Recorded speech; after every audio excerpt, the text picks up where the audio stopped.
Pump that thickness time. Pump that thickness. Poopy duty time. We got Peter, Darren, Thomas. Peter, Darren, Thomas. They're all here. Yeah. Sort of. Except Peter couldn't make it because he got AIDS.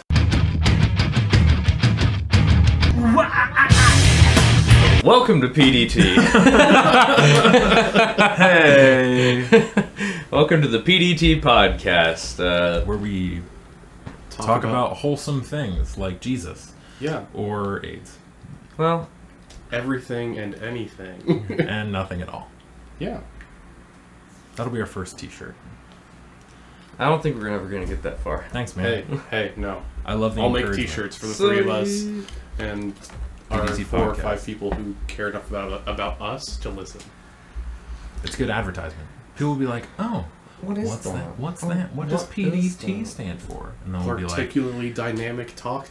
Peter, Darren, Thomas, R.I.P. Particularly dynamic talk. I like that. That's 2 T's, though. Unless you give it a dang old hyphen. Yeah, there's a hyphen. Obviously. Big dang hyphen. Well, so last week we recorded episode 1 of PDT, and it's still being edited.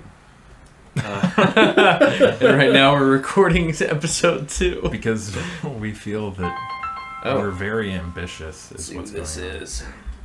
Man, we're...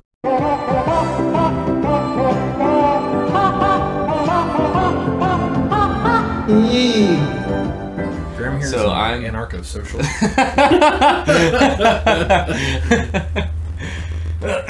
He believes in strong centralized government. Actually, I'm heavily powered by people. I'm just a Heaven's Gate culter. It's fair. A real Branch Davidian type. Branch Davidian. They're the Kool-Aid people. Oh, I see. Yes. Wait, they were called Branch Davidian? Yeah. Oh, I didn't know that. What do you think they were? Moonies. Maybe That's was something like very different. That's Universalists. Oh, really? Who believe that if you want to go to heaven, you have to get married and you have to learn Vietnamese. Hey, that's true. That's what I believe. Should we talk about that? So, Universalists or the Moonies, as I understand them, which is a very surface level understanding, is that. Would you fact check him? I can't. Go for it. My internet isn't working. I just for the good of the integrity of this podcast. No, go for it. Yeah. And anyone who's listening, feel free to fact check me.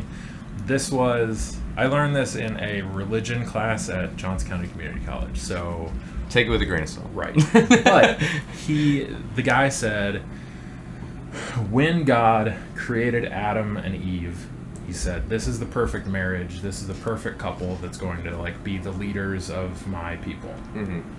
And then sin and the devil and Eve screwed it up when Eve had sex with the devil in the garden. Yeah, real snake stuff. If that were true. Snack.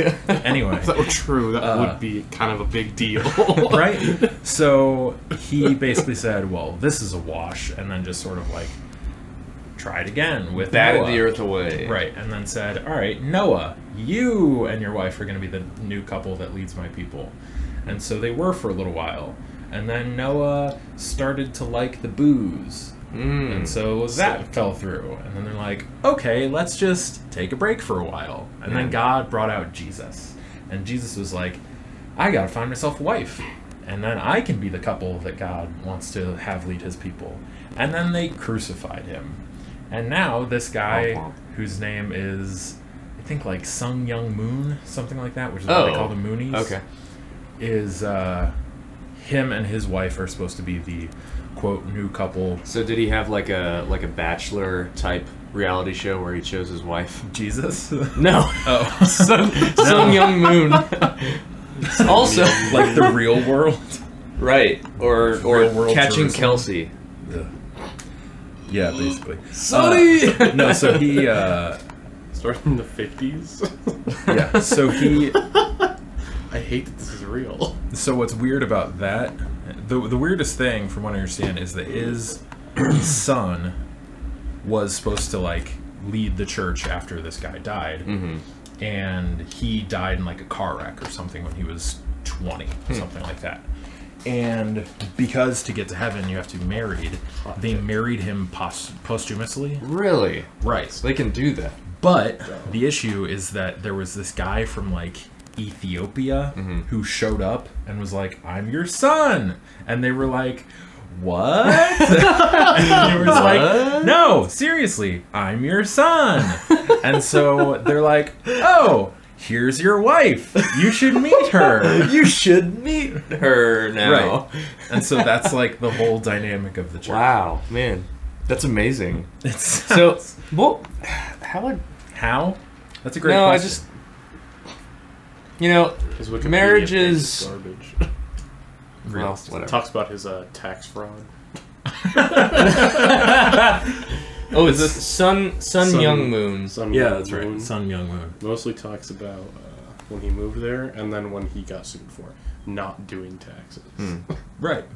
And then they have these big like group weddings in the religion where you basically get paired up by the church and you don't really know your wife. Because they believe that the Man, you know moon- what? The moon. That moon picks out your wife for you. Right. Which is probably not true. I really like. There's got to be some. There's a plus side to that. Arranged marriage, I don't think it would be all that bad. I helped a student who thought that arranged marriage was actually pretty good. Really? Yeah. Well, I was gonna joke about it, but I'm interested to hear what they actually thought. They said that it essentially because when you don't have an arranged marriage, there's a lot of like drama and a lot of stuff like that that comes with it. Love. Well, yeah, but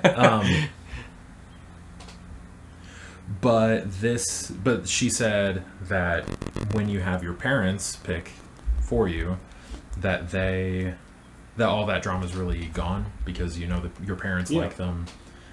That you know that it's usually based off the families that get along, and they're looking at a family they get along with for a potential person. They're like, your personality would mesh well with unification our church. child. That's what it is. Oh, Not unification universalism. church. Yeah. There's Christian universalism, and this is Unitarian universalism. Huh. Something like that.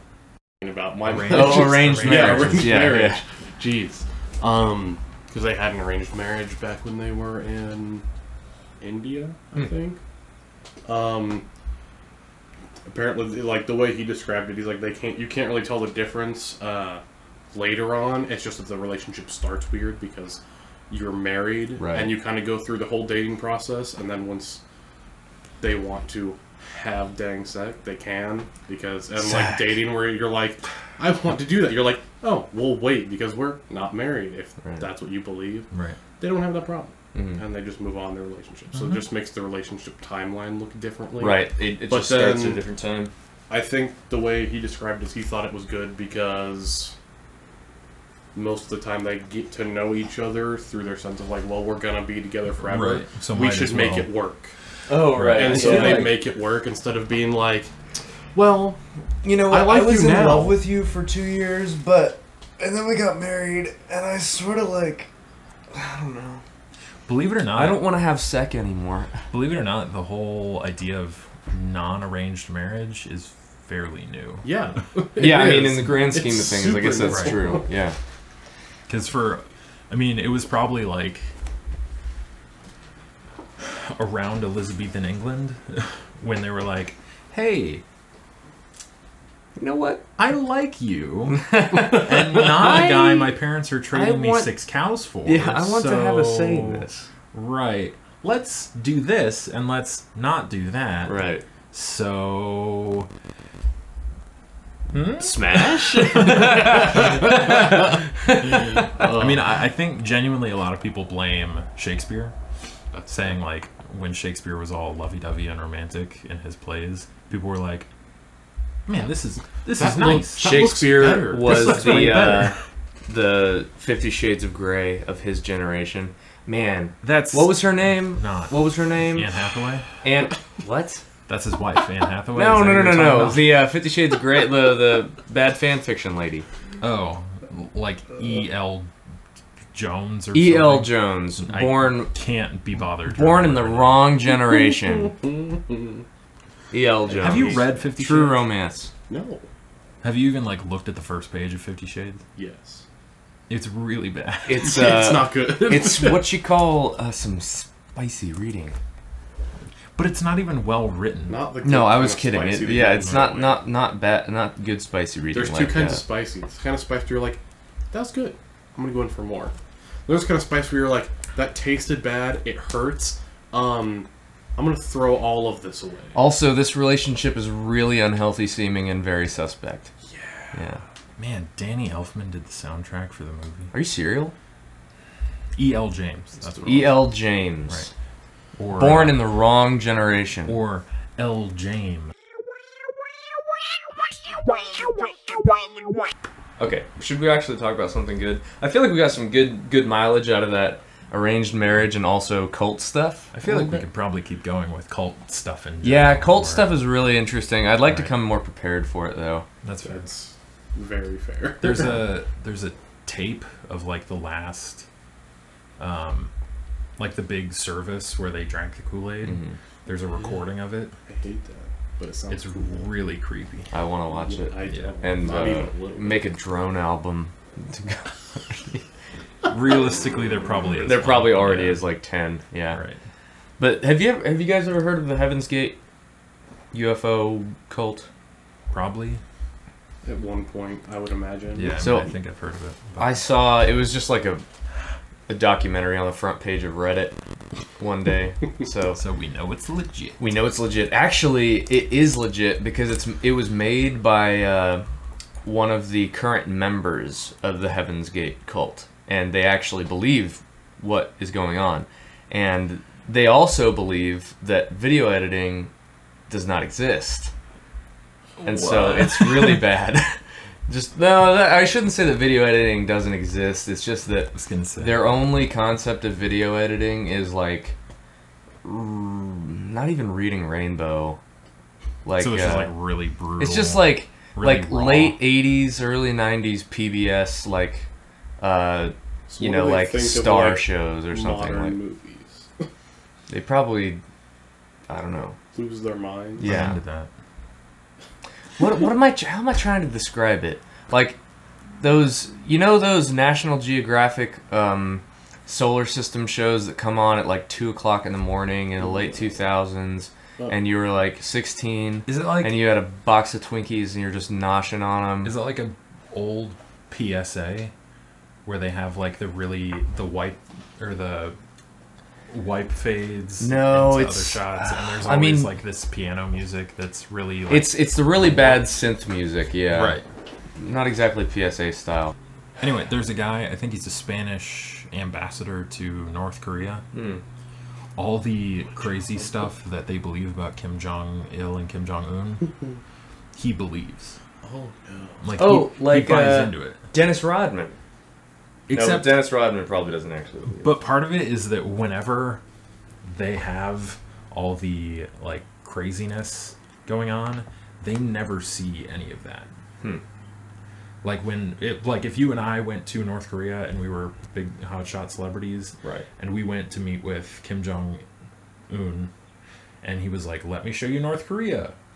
He would show all these really cool things, like all these nice hotels, a golf course, all this cool stuff. And then in the meantime, everyone else is like, I wish I had food. Or, right. Man, clean water, what a myth. Yeah, it's all staged. Right. It's all scripted. Which sounds insane to me. I love that. No, yeah, it is thing insane. The show was a golf course. All of North Look at Korea. my They're like, hey, look, course. I've got all these wonderful cars. Also, look, I got a golf course. I got a golf course. Right. Look over there. Want to go play golf? And Dennis Rodman's like, yeah. Yeah, I do. I actually. Pay no attention to all those starving children. Oh, golf, by the way, not a sport. No, golf isn't a sport. Golf is not a sport. What an insane idea that anyone thought it was a sport. You just triggered a lot of people. You know, but for those people who who dislike those words, golf? Ask yourself, why is it important that it's considered a sport? Why is that important to you? Why is anything being a sport important to anyone? Right. Who can say? Should we talk about something else? Penises? Sports? If you'd like. You've got sports stuff to talk about, so... Go for it. How long do we want that to go on? Because it could go on a while. Okay. I'll start with the shorter ones. I saw online that apparently the Browns are considering not taking Myles Garrett #1 overall. Brown. And I'm I'm really happy about that for lots of reasons, because #1 reason, it's hilarious. Because he's easily the best available player, and it's rumored they might take this guy out of, I think, North Carolina, the quarterback, Michael Trubisky. Oh, I've heard of Mitch who could go Trubisky. anywhere from, apparently, the #1 overall pick to, like, late second round. Yeah, And I'm like, that's absurd. Cleveland. There's a lot wrong with every sports team in your entire city. Don't make this part of the list. I feel like the Browns is, like, that organization is kind of just almost the whole list. It's You've a lot got- of the list. You've got, well, We're going to talk about problems with Cleveland sports, because I could go on. alright. Harambe. Well, that's Cincinnati, but Still. Both Same start it's with close C. enough. It's true. So does Columbus. Which is the So does Charambe. That's not true. That's Chad a J. Okoch. No, Charambe. No. Jarambe. Oh, Charambe. Sports. Anyway, most of the problems are the Browns. Other problems include the fact that the Cleveland Indians have a rather racially insensitive mascot. That is true. That's bad. What? Wahoo the Chief. It's not good. Right, yeah. That's actually pretty bad. And the fact when you that bring up the he's- fact that his name is Wahoo, his face is specifically. bright red. Yeah. It used to be worse. He matter used to of have a cigar in his mouth, right? And a nose that was about the size of actual Cleveland. We They've gotta made cut that steps out. towards getting rid of it, but he's still on all of their uniforms, and Right. he's at every game. Though they did change their logo to just a big C. He's still the mascot, He's the though. secondary Right. logo. Right. If you look up Cleveland Indians secondary logo, big old Chief Wahoo. But I've heard someone Chief say Wahoo, that they have that's the not same good. complaint with the Chiefs. It But got there's- significantly less traction. Yeah. Because it's Yes. like, it'd be like if I was from Norway and I was like, my ancestors were Vikings, the Minnesota Vikings need to change their name because I'm triggered. And then they're like, but you're white, so who cares? Also, the Chiefs aren't. The way I like to think of it, An it's like, arrowhead is hi, not Chief Wahoo." Chief. Yeah, You it's know, not- what's up, sport? Hey, Chief. Also, our mascot's No, a I'm wolf, just kidding. It's not Chief Wahoo. Right, I feel like that's the difference right there. If they His got rid name of is actually Chief Wahoo. If they got rid of Right. Chief Wahoo, I would have no problem with the Cleveland Indians. They should change their name to the Cleveland Native Americans. Let's and then instead let's of be Chief real here. Wahoo- It should be Cleveland First Nationers. No. Or they Yeah, could I've talked change... to actual Native Americans, and they're like, don't call us First Nation. How about we? But what do they think about Washington's football team? the Redskins? Yeah, the Redskins. I went on a mission trip to the Red Lake Reservation in Minnesota, and saw a lot of Vikings merchandise, but saw a couple of Redskins like T-shirts worn by them, and they were them. worn by Native Americans. First Nationers. I mean, I think they were Ojibwe, but I mean, which I don't know. think is commonly called Chippewa. I mean, nobody's dying because it's called that. It's just like, just don't be a dick. It's mostly, Right. I don't like I know. said, it's just mostly them being like, this is racially insensitive, please stop. Right. And then the owner of the team saying, well, No. I'm going to sell the team, but I'm going to put it in the contract that they can never change the team name so long as I'm alive or my kids are alive. Is that actually true? Yeah. Yes. What? And That so dude is just straight up being a dick at this it's point. going to have to wait It's until ridiculous. he dies, and because he's like freaking 85 years old. Yeah. And Let's then once assassinate his kid Let's- also dies. Let's kill him with the tomahawk. Oh, Like got a him. big axe. Just Yeah. like right through the think skull, it's and then we pronounced can scalp axe. him. Nice. Oh. We should scalp him while We should scalp him on live TV. During a Washington Redskins game? Yeah. Then everybody will fall in love with the Your man. Washington Redskins halftime show is us Brought to you by... scalping the owner. Brought to you by Papa John's. Peyton Manning scalps the owner of Washington comes out with the tomahawk. Brought to you by Papa John's and Pennzoil. I love that. Oh, man. And then Peyton Manning is like in the middle of it. Hi, yep. Slowly. Why Don't is forget he Hank about Hill? eating Papa John's. I don't know. Whoa! Boy! Oh my gosh. God dang it, Bobby. In other silly sports news, Tony Romo signed a one-day contract with the Dallas Mavericks. Yeah, I their heard basketball about that. team. Yeah, I heard about And I that. watched that game because I wanted to laugh the whole time. Not because the Mavericks are bad, even though they are, but because I was like, one-day contracts aren't a real thing.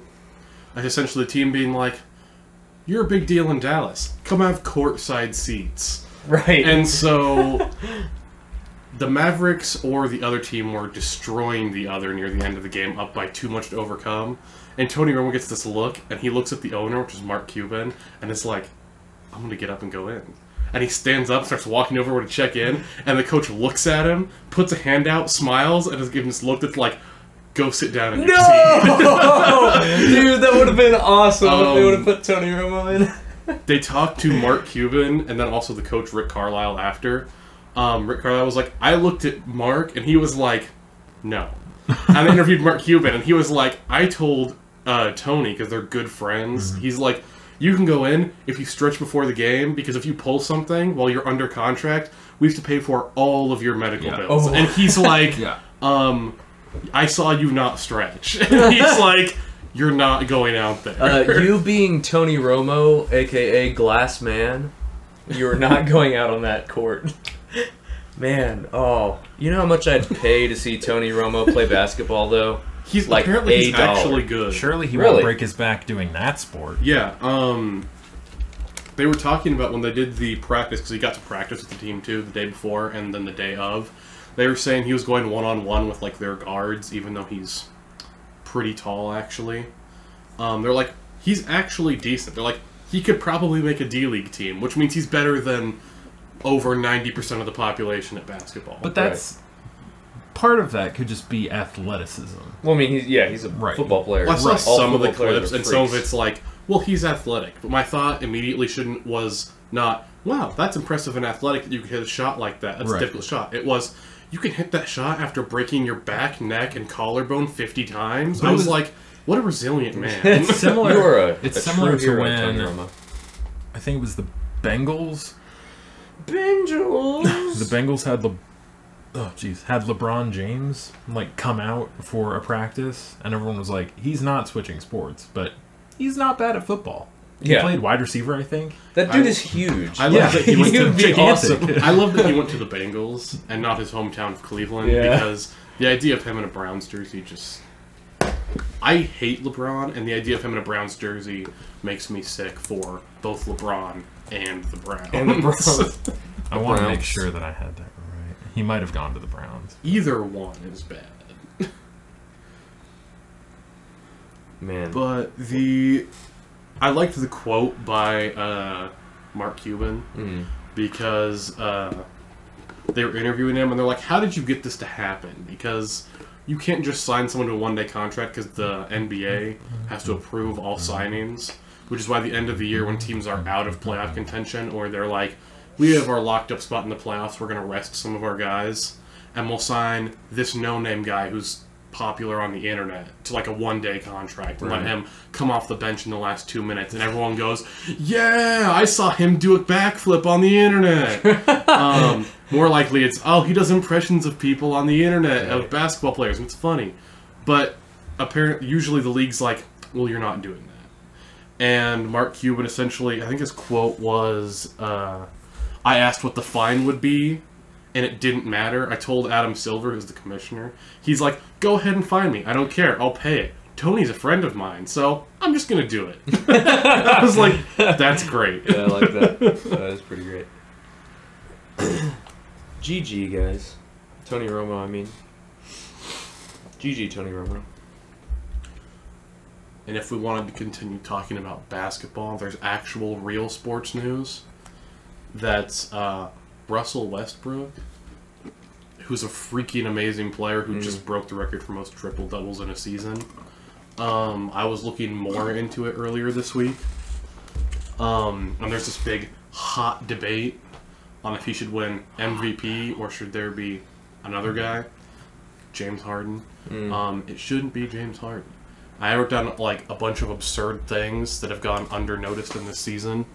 Is that he played 73% of each game, which is 35 minutes out of 48. This is Westbrook? Yes. For an 82-game season where he's missing 2 games total is insane, because that's a lot of minutes in one season. Yeah, no kidding. He's the only guard to average 10 rebounds in a season since the start of the 2000s, because that's as far as I could look up back on the internet. And I'm sure if I wanted to look back, I could, but I'm like, that alone is a lot, because that's 17 years. He's the only one to get average 10 rebounds.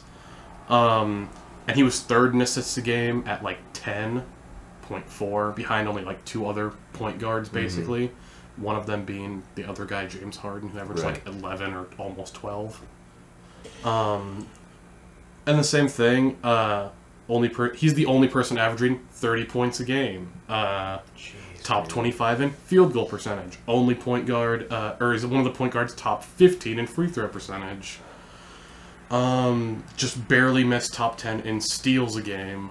And then same thing, 42 triple doubles is stupid dumb. Insane. And I'm like, if you're gonna have a season like this, you're gonna win MVP. Yeah. I know people who are voting not for him are like, well, James Harden's team has a better record. But I'm like, I don't care. Yeah. The most valuable player. Right. There's a lot of other players on James Harden's team. If you plucked these 2 players off their team, James Harden's team, which is the Rockets, might make the playoffs. The Oklahoma City Thunder are going to wet the bed. Right. Every night. Yeah. It's going to be bad. Plastic sheet style. Is it like... I've never really paid much attention to the NBA. Is it like every year that there's like a clear, like, one guy is the MVP? Like last year, I feel like it was clearly like Steph Curry all year was just blasted as like, oh my god. It was blasted as that because the team was doing so well. Right. I was of the opinion that if you took him off the team, though, they'd still be a top 4 team in the West, which is where good basketball is played. Yeah. The East is where the Cleveland Cavaliers and like the Toronto Raptors and the Celtics have fun and make it to the playoffs. And then start trying, which is why the West always gets exhausted, because the top 10 teams are usually better than of the top 8 in the East, about 6 of them. And so I feel like some years there's clear-cut winners. Like I feel like this year Westbrook's the clear-cut winner. Last year people said Steph was the clear winner. The year before that it was same with Steph. But then like the year before it was widely debated between like LeBron James, because people love LeBron James and ESPN loves LeBron James. But then there's Kevin Durant averaging 37.5 points a game and 8 rebounds, things like that. And I'm like, you're great. And then he left Oklahoma City. No, I hate it. Charles Barkley should make a comeback. Dude, Charles Barkley should go one-on-one with LeVar Ball. That's all I want to see. Awesome. Because LeVar Ball runs his mouth more than anyone in sports, and he doesn't even play sports. Charles Barkley used to be a beast, though. Oh, yeah, Charles Barkley. Oh, well, yeah. Top scorer in the Dream Team. I still love Charles Barkley, man. I still put him on my Dream Team. Have you guys seen that commercial with the reversed hoodie at Chip Bowl? Oh, my God. Yeah. It's genius. Samuel L. Jackson. From what I understand, he would talk trash, but it'd just be a lot of nonsense. Or it would be like legitimate threats of violence. You talking about Charles Barkley? Yeah. Where he'd be like, "You're going down," or it'd be like, "I'm gonna bash your skull in." And it's like, I'm gonna eat your kids. Right. They're like, what? Charles, get that next rebound because I value my child's life. Right. And I read up on the Dream Team, which is like the '96 basketball, like USA Olympic basketball team, to be more specific, and basically, it was one of the first years where they let professionals play. Yeah. Because previously it was just colleges. It was because like college players. they're like, well, if we do that, then the United States is just going to get the gold medal every year. And so they were like, we'll allow it. They're pretty diverse. I mean, there's a lot of like European people on the NBA teams. And they were proven correct that the USA would take it. Because even in like, I think they were playing Spain or Lithuania, something like that. Like, it was a decent basketball team, but the coach described playing them as trying to block out the sun with your little finger. Trying to block out the sun. Because you had just, like, every position was dangerous. Yeah. Because you had Charles Barkley playing center, and he had the most rebounds and the most points on the team. You had Michael Jordan and Scottie Pippen, who were both playing for the Bulls at the time and were really good friends and played really well. The whole roster could have been starting, and you'd have been like, well, that's a problem. Then they put in the bench. This is worse. It would have been more fair if they split up the team and gave one player to each country. But USA still would have won. From what I understand, Michael Jordan stayed up until 3, then played a round of golf, and then went to the game, destroyed whoever showed up. Yeah, it's like, went home, you played want to more guard. golf. They're like, you have Isaiah Thomas, Michael Jordan, Larry Bird, Charles Barkley, Hakeem Olajuwon. The list just goes on, It's and you're absurd. like, we have no bench depth, and you guys have the all-star team of the NBA for your whole roster. It gets real out of hand. Which is, I think that's why, what was it, 2 Olympics ago when we got a bronze or a silver?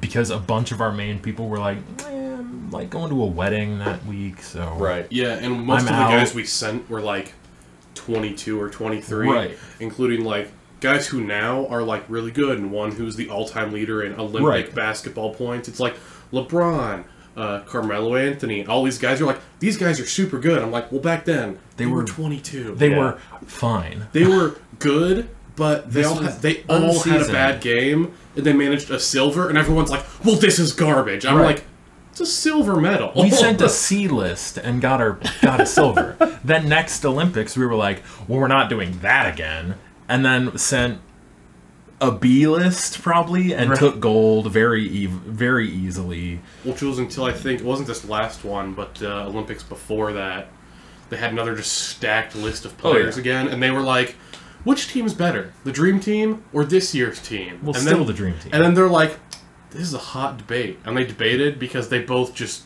had pretty much identical stat lines point wise. I'm poor rest of the world. We're what's better, our old Olympic team or our new Olympic team? And everyone's we got silver. And we're shh.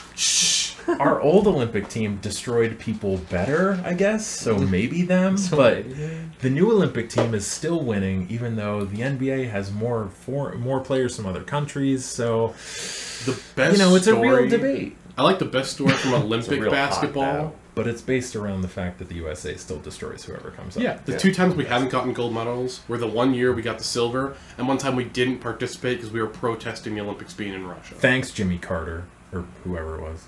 Yeah, Jimmy Carter. Regardless, we were how could you? And we're we didn't get a gold. Everyone's for those 2 times you didn't get gold, and we were didn't go to that one. Right. So it's really just one time. And this other one was basically the we sent in the bench, not the people on the bench. We sent in the bench to play for us, and we got a silver. And it beat all of you, but one. Right. These baby-faced college kids. We sent in, and we made it to silver. I liked around the 2000s, just when that was going, just starting.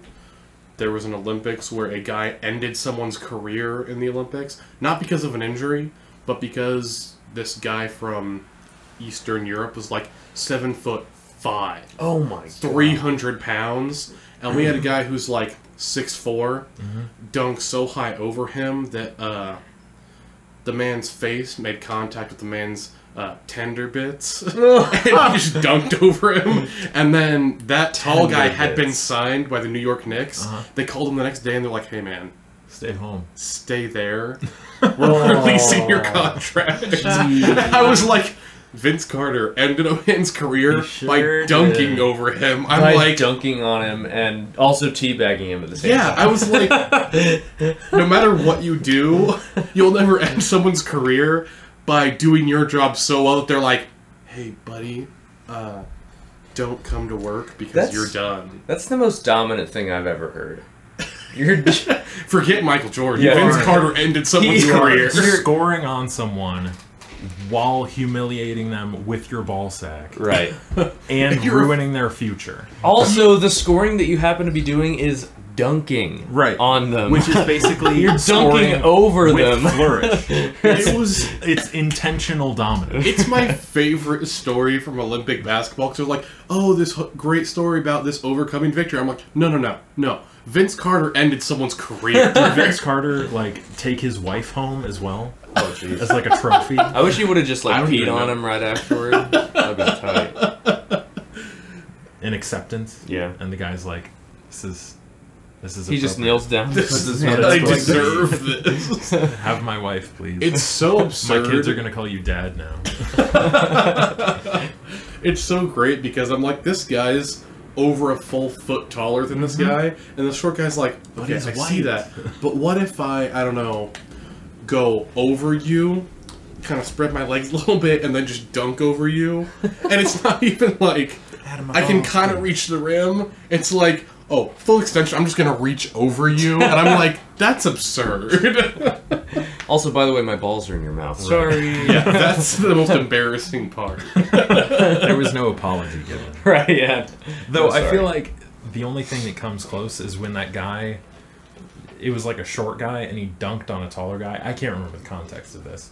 But when he let go of the rim, he was sitting on the guy's shoulders. I know what you're talking about. Yeah, that's great. And the guy's like, get off me. Yeah, that's awesome. I don't think I've seen that. I love it because they'll dunk on one side of the rim and then just kind of like, they'll get the momentum and just ride it around, and they'll just kind of be like, whoops, and just throw their legs over a guy's shoulders and be like, how do I get off? The refs are like, come on, man, you can't do that. Just, come on, that's that's bad. Don't Vince Carter this man's career. It's my favorite thing, especially because I think it was Nate Robinson who's like shorter than me, and I'm not a tall man, so it cracks me up when guys that are like not even significantly dangerously shorter than someone dunk over someone and do horrible things to that person's career. Isaiah Thomas was sort of like that. It was back before, and just people could bring out and use his number, even though it's probably retired. We're gonna retire Isaiah Thomas again, and then he just wears his one-off number, so everyone just puts tape over their old Isaiah Thomas jerseys and just writes in with a Sharpie the new number. That's great. Are we Gucci? Yeah. Okay. Oh, okay. Should we do a question to end it? Sure.